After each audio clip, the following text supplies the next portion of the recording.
வணக்கம் நண்பர்களே. நாத பிரம்மம் யூடியூப் சேனலில் இசையும் மகப்பேரும் மியூசிக் அண்ட் கைனிகர் என்ற நிகழ்ச்சியில் இந்த தொடரில் கர்ப்பிணி பெண்களுக்கு பல்வேறு துறைகளில் ஏற்படும் ப்ராப்ளம், அதாவது குறிப்பாக சொல்ல போனால் இப்ப டாக்டர் துறைகள் இருக்கிறவர்களும் சரி, செவிலியர் துறையிலும் சரி, பெயிண்டிங் அந்த துறையும் சரி, அதே மாதிரி நீங்க எடுத்துனீங்கன்னா ஒரு சித்தாள் கொத்தனார் அவங்களும் சரி, அவங்க கர்ப்பம் தரிக்கும் போதெல்லாம் அவர்கள் எவ்வாறு தங்களை பாதுகாத்துக் கொள்ள வேண்டும், இந்த பொல்யூஷன்ல இருந்து எவ்வாறு தங்களை பாதுகாத்துக் கொள்ள வேண்டும் என்பதை பற்றி தெரிவிக்குமாறு கேட்டுக்கொள்கின்றேன். வணக்கம் டாக்டர். வணக்கம். இப்போ பொல்யூஷன் பாத்தீங்கன்னா எல்லா விதமான இடத்துலயும் இருக்கு. பொல்யூஷன் அப்படின்னு எடுத்துக்க முடியாது, ஆக்குபேஷனல் ஹசார்ட்ஸ் அப்படின்னு சொல்லலாம். அதாவது ஒர்க் ரிலேட்டடான ப்ராப்ளம்ஸ். ஸோ ஒர்க் ரிலேட்டடான ப்ராப்ளம்ஸ் அப்படிங்கிறப்ப இப்ப இண்டஸ்ட்ரீஸ்ல ஒர்க் பண்றவங்களுக்கு பொல்யூஷன்னால பிரச்சனைகள் வருது. நம்ம ஏற்கனவே லாஸ்ட் எபிசோட்ல சொன்னோம், இண்டஸ்ட்ரியல் டஸ்ட், சிமெண்ட், இப்போ வந்து கெமிக்கல்ஸ், அதனால வரக்கூடிய பிரச்சனைகளை பத்தி லாஸ்ட் எபிசோட்ல பார்த்தோம். இப்ப நீங்க கேக்குற மாதிரி இப்ப செவிலியர்கள், டாக்டர்ஸ் இவங்களுக்கு எந்த மாதிரி பிரச்சனைகள் வருது அப்படின்றத யோசிச்சு பார்த்தோம்னா, நிறைய பேர் வந்து இப்ப அனஸ்தீசியா, அதாவது மயக்குனர்கள், அனஸ்தீசியா கொடுக்கக்கூடிய டாக்டர்ஸ் இல்லாட்டி செவிலியர்கள், அந்த அனஸ்தீசியா தியேட்டர்ல, ஆப்ரேஷன் தியேட்டர்ல அந்த அனஸ்தெட்டிக் கேசஸ் கூட ஒர்க் பண்ற சில செவிலியர்கள், இந்த மாதிரி சிச்சுவேஷன்ல அவங்களுக்கு அந்த அனஸ்தெட்டிக் கேசஸ்னால நிறைய பேருக்கு குழந்தையின்மை கூட பிரச்சனை வருது. சில சமயம் வந்து அவங்களுக்கு ஸ்பெஷலா வந்து ஃபர்ஸ்ட் 3 monthsக்குள்ள பாத்தீங்கன்னா சேஃப் ட்ரக்ஸ், அன்சேஃப் ட்ரக்ஸ் அப்படின்னு ஒரு கேட்டகரிஸ் இருக்கு. ஜெனரல் அனஸ்தீசியா, சுவாசம் பை மூக்குல மிஷின் வச்சு கொடுப்பாங்க இல்லையா, குளோரோஃபார்ம்னு அந்த காலத்துல சொல்லுவாங்க. பட் குளோரோஃபார்ம் இந்த காலத்துல கிடையவே கிடையாது. இப்ப அட்வான்ஸ்டா நிறைய மயக்க மருந்துகள் வந்தாச்சு. ஸோ அந்த மயக்க மருந்துகளை ஜென்ரலா அவாய்ட் பண்ண சொல்லிடுவோம். ஃபர்ஸ்ட் 3 months இருக்கிற டாக்டர்ஸும் சரி, செவிலியர்களும் சரி, ஃபர்ஸ்ட் 3 months வந்து ஜெனரல் அனஸ்தீசியா கொடுக்கக்கூடிய அந்த ட்ரக்ஸ் பூராவுமே அவங்க அவாய்ட் பண்ணணும். ஏன்னா அது வந்து மாஸ்க் மூலமா வருது, காத்துல அந்த மருந்துகள் பரவலா இருக்கும். ஸோ ஆப்ரேஷன் தியேட்டருக்குள்ள போகக்கூடாது அப்படின்னு சொல்லிடுவோம். அதே மாதிரி நர்சஸ் எல்லாம் பாத்தீங்கன்னா, நர்சஸும் சரி, டெக்னீஷியன்ஸ் இப்ப நிறைய பேர் இருக்காங்க. அதாவது எக்ஸ்ரே எடுக்கக்கூடிய டெக்னீஷியன்ஸ், அப்புறம் சிடி ஸ்கேன், அப்புறம் வந்து ரேடியாலஜி யூனிட்ஸ், ரேடியாலஜினாக்கா கதிர்வீச்சு சம்பந்தமான ரேடியாலஜி யூனிட்ஸ். ஸோ அந்த மாதிரி யூனிட்ஸ்ல ஒர்க் பண்றவங்களுக்கு பாத்தீங்கன்னா கதிர்வீச்சு அதிகமா அவங்களுக்கு பாடியில அதோட எஃபெக்ட்ஸ் ஏதாவது வரலாம்.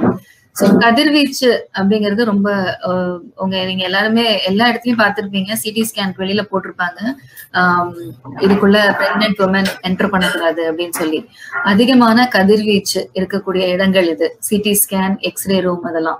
தெரியாம ஒரு பிரெக்னென்ட் லேடி எக்ஸ்ரே எடுத்துட்டா கூட உங்க டாக்டரை கண்டிப்பா கன்சல்ட் பண்ணு. ஏன்னா எக்ஸ்ரேடியேஷன் அப்படிங்கிறது வந்து பிற்காலத்துல கண்டிப்பா குழந்தைக்கு சில எஃபெக்ட்ஸ் இருக்கு. அதுக்கு ஒரு டோஸ் கால்குலேஷன் இருக்கு. ஒரு மினிமமா எக்ஸ்ரே எடுத்தா ஒன்னும் ஆக வாய்ப்பு இல்லை. ஆனா சிடி ஸ்கேன் போல அதிகமான ரேடியேஷன், நம்ம அது பிரெக்னென்ட் உமனா இருக்கட்டும், இல்ல நர்சஸா இருக்கட்டும், அதுல ஒர்க் பண்ற டெக்னீஷியன்ஸா இருக்கட்டும், அவங்க வந்து அதிகமான டோசேஜ், அந்த ரேடியேஷன் டோசேஜுக்கு எக்ஸ்போஸ் ஆனாங்க அப்படின்னு சொன்னா அவங்கள வந்து ஒரு பிரேக் எடுத்துக்க சொல்லுவோம். டோஸ் கால்குலேட்டர் அப்படின்னு இருக்கும், அந்த மாதிரி பீப்புளுக்கு யூஸ் பண்றதுக்கு.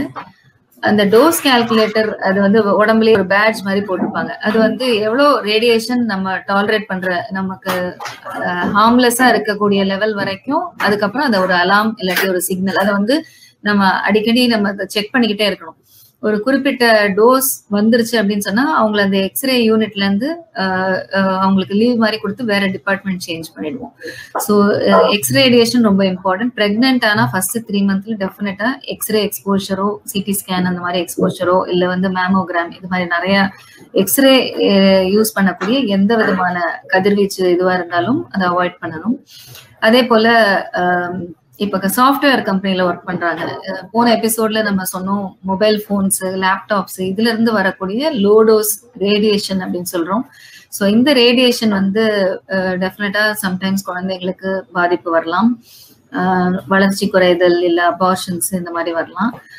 பட் அது வந்து ரொம்ப மைன்யூட்டா தான், ரொம்ப ரேரா தான் பாக்குறோம். முக்கியமா என்ன பாக்குறோம் அப்படின்னா, ஒர்க்கிங் உமனுக்கு, இப்ப சாஃப்ட்வேர் ஜாப்ஸ்ல இருக்கிறவங்களுக்கு, அவங்களுக்கு பேக் பெயின் அதிகமா வருது. ஒரே இடத்துல உட்கார்ந்து வேலை செய்யறாங்க. சரியானபடி இந்த பின்னாடி யூஸ் பண்ற சேரோடைய கான்டூர் வந்து பேக்குக்கு சப்போர்ட் கொடுக்குற மாதிரி ஒரு கான்டூர் வச்சு, அது மாதிரி அவங்க பிரெக்னெண்டா இருந்தாங்கன்னா அதுக்கு சப்போர்ட்டிவான சேர்ஸ் யூஸ் பண்ணணும். அதே போல உட்கார்ந்தே ரொம்ப நேரம் வேலை செய்யும் போது அவங்களுக்கு வந்து பேக் பெயின், கால்ல கிராம்ஸ் இந்த மாதிரி எல்லாம் வர சான்ஸ் இருக்கு. ஸோ அடிக்கடி எழுந்து ஒரு ஹெல்த்தியா வாக்கிங் பண்ண சொல்லுவோம். அடிக்கடி பிரேக் கொடுத்து நடந்து வந்து அதுக்கப்புறம் உட்கார சொல்லுவோம். ஒரே மாதிரி இடத்துல உட்கார்ந்து வேலை செய்யும் போது, அதே போல இந்த டைப் பண்றாங்க இல்லையா, அந்த கீபோர்ட்ல டைப் பண்றவங்க, கம்ப்யூட்டர் வேலை செய்யறவங்க, அவங்களுக்கு இந்த ஜாயிண்ட்ஸ்ல எல்லாம் கூட அவங்களுக்கு பெயின் வருது. பிளஸ் ஜாயிண்ட்ல வந்து இந்த ஜாயிண்ட்ஸ்ல எல்லாம் ஆர்த்ரைட்டிஸ் வருது, அந்த மாதிரி எல்லாம் பார்க்கும். ஸோ ஆக்குபேஷனல் அப்படின்னு சொன்னீங்கன்னா நிறைய விதமான ப்ராப்ளம்ஸ் இருக்கு. ஸோ எல்லாருமே வந்து ஆக்குபேஷனல் ஹசார்ட்ஸ் அப்படிங்கிறப்ப நீங்க ஒர்க் பண்ற என்வாயன்மெண்ட் சேஃபா இருக்கா அப்படிங்கறது நீங்க டெஃபினட்டா பாத்துக்கணும். பார்த்துட்டு அதுக்கு தகுந்தாப்புல இப்போ சாஃப்ட்வேர் ஜாப்ல இருக்கிறவங்க பேக் குஷன் யூஸ் பண்ணலாம். இல்ல வந்து நாள் ஆக ஆக அவங்களுக்கு வந்து முதுகெலும்பு வளைஞ்சு கொடுக்கும் பிரெக்னெண்டா இருக்கும்போது. ஸோ அதுக்கு தகுந்த மாதிரி பில்லோ, சப்போர்ட்டிவா வேற ஏதாவது பேக் ரெஸ்ட் இருக்கிற சேர் இல்ல பில்லோ அந்த மாதிரி சேர்ஸ் யூஸ் பண்றது நல்லது. ஸோ இது மாதிரி அதே போல மொபைல், லேப்டாப்லாம் யூஸ் பண்றவங்க நம்ம எல்லாருக்குமே இது பொருந்தும். வைஃபை ஜோன் அதை வந்து நம்ம வந்து கம்மி பண்றது நல்லது. நம்ம ஹேண்ட்பேக்லயே வச்சுட்டு இருக்கோம், இல்ல பேண்ட் பாக்கெட்ல வச்சுட்டு எப்ப பாரு செல்போனோட அலைஞ்சிட்டு இருக்கோம் இல்லையா. ஸோ அதுலயே வந்து லோ ரோஸ் ரேடியேஷன் நமக்கு பாதிக்கலாம் அப்படின்னு சொல்லி கண்டுபிடிச்சிருக்காங்க. நைட் டைம்ல வைஃபை கண்டிப்பா அதை ஆஃப் பண்ணி வச்சுக்கிறது சேஃப்டி. நம்ம ரொம்பவும் பக்கத்துல வச்சுக்கிட்டு தூங்கக்கூடாது அப்படின்னு சொல்றோம். கொஞ்சம் தள்ளி வச்சுக்கலாம் மொபைல் போன்ஸை. அதுக்கப்புறம் நீங்க வந்து போன்ல பேசும்பொழுது இந்த மாதிரி ப்ளூடூத் ஹெட்செட் வச்சு பேசுறது இஸ் மச் பெட்டர். போனை பக்கத்திலேயே கையில வச்சுக்கிட்டு பேசுறதுக்கு பதிலாக ஹெட்செட்ஸ் மூலமா பேசலாம். ஸோ அது கொஞ்சம் ஓரளவுக்கு நமக்கு போனுக்கு நமக்கும் கொஞ்சம் டிஸ்டன்ஸ் கொடுத்து அது வந்து ரேடியேஷன் எஃபெக்ட் கம்மி அப்படின்னு சொல்றோம். ஸ்பெஷலா சில்ட்ரனுக்கு, அதாவது வளர்ற குழந்தைகளுக்கு பாத்தீங்கன்னா இந்த மொபைல் போனோட ரேடியேஷன் அதிகமா இருக்கு, தாக்குதல் அதிகமா இருக்கு அப்படின்னு சொல்லி கண்டுபிடிச்சிருக்காங்க. ஆல்தோ கலிபோர்னியால ஒரு ஸ்டடி இதெல்லாம் ப்ரூவ் பண்ணிருக்கு. இருந்தாலும் இது வந்து பேன் பண்ற அளவுல இல்ல. ஸோ ஓரளவுக்கு சேஃப். இருந்தாலும் நம்ம எக்ஸ்போஷரை எவ்வளவுக்கு எவ்வளவு மினிமைஸ் பண்றோமோ அந்த அளவுக்கு அது நமக்கு நல்லது. இந்த தொடரில் மிக தெளிவாக தாங்கள் ஒர்க்கிங் உமன், அதாவது வேலைக்கு செல்லும் மகளிருக்கு, அதுவும் குறிப்பாக கர்ப்பிணி பெண்கள் எவ்வாறெல்லாம் தங்களை பாதுகாத்துக் கொள்வதை பற்றி மிக தெளிவாக எடுத்துரைமைக்கு நன்றியை கூறி இந்த தொடரில் ஒரு பாடலுடன் நிறைவு செய்யுமாறு கேட்டுக்கொண்டு மீண்டும் அடுத்த தொடரில் சந்திப்போம். நன்றி, வணக்கம். சமையலறையில் நான் உப்பா சர்க்கரையா, நீ படிக்கும் அறையில் நான் கண்களா புத்தகமா, நீ விரல்கள் என்றால் நான் நகமா மோதிரமா, நீ இதழ்கள் என்றால் நான் முத்தமா புன்னகையா, நீ அழகு என்றால் நான் கவியா ஓவியனா, உன் சமையலறையில் நான் உப்பா சர்க்கரையா. கட்டாயம் நீங்க எல்லாம் சப்ஸ்கிரைப் பண்ணுங்க. ஃப்ரீ சப்ஸ்கிரிப்ஷன் தான்.